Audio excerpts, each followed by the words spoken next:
Number 7 holo wabi sabi.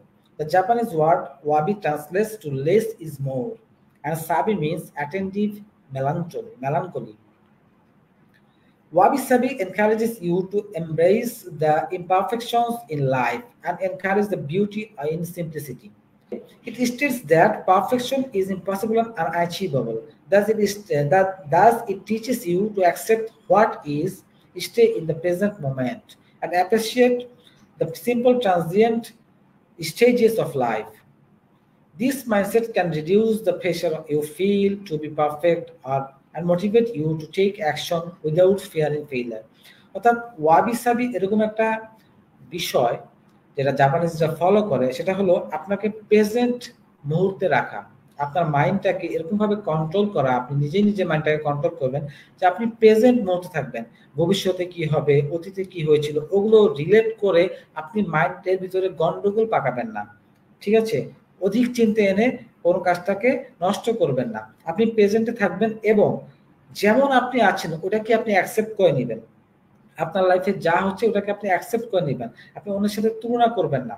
আমরা অনেক সময় পারফেক্ট হতে চাই, যে আমি পারফেক্ট না, সে তো পারফেক্ট। আসলে জীবনে কেউই পারফেক্ট না।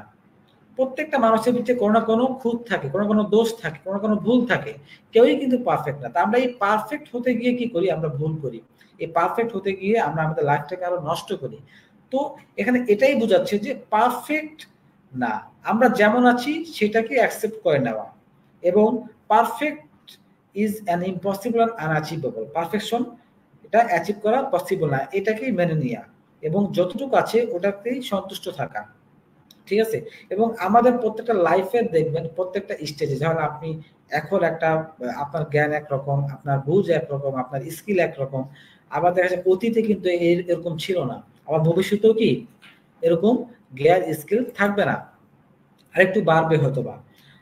ঠিক আছে না? তো এই যে ট্রানজিয়েন্ট অফ লাইফ বা লাইফের বিভিন্ন মুহূর্তে বিভিন্ন সময়ে যে বিভিন্ন ধরনের পরিস্থিতি, বা আপনি ধরেন এখন আপনার ফ্যামিলি আছে, ভবিষ্যতে আপনার ফ্যামিলি কেউ থাকলো না, হতে পারে আপনার বয়স যখন বেড়ে যাবে, আপনার বাবা মা মারা যাবে, কেউ তো জীবনে থাকবে না, দুনিয়াতে সারা জীবন থাকবে না, মরতে হবে। তো ধরেন এই যে ট্রানজিয়েন্ট অফ লাইফ, এখানে ভেঙে না পড়া, এগুলাকে অ্যাকসেপ্ট করে নেওয়া যে এটাই আসলে লাইফটা এরকমই, লাইফটা যেমন তেমনই আপনি অ্যাকসেপ্ট করে নিতে যদি পারেন, আপনার মাইন্ডসেটটা যদি এরকম রাখতে পারেন, তাহলে দেখবেন আপনার যে কোনো কাজ ইজিলি করতে পারবেন এবং খুব সহজেই আপনি বর্তমানকে অ্যাকসেপ্ট করে নিতে পারবেন এবং যে কোনো কাজ আপনি খুব সুন্দরভাবে কমপ্লিট করতে পারবেন।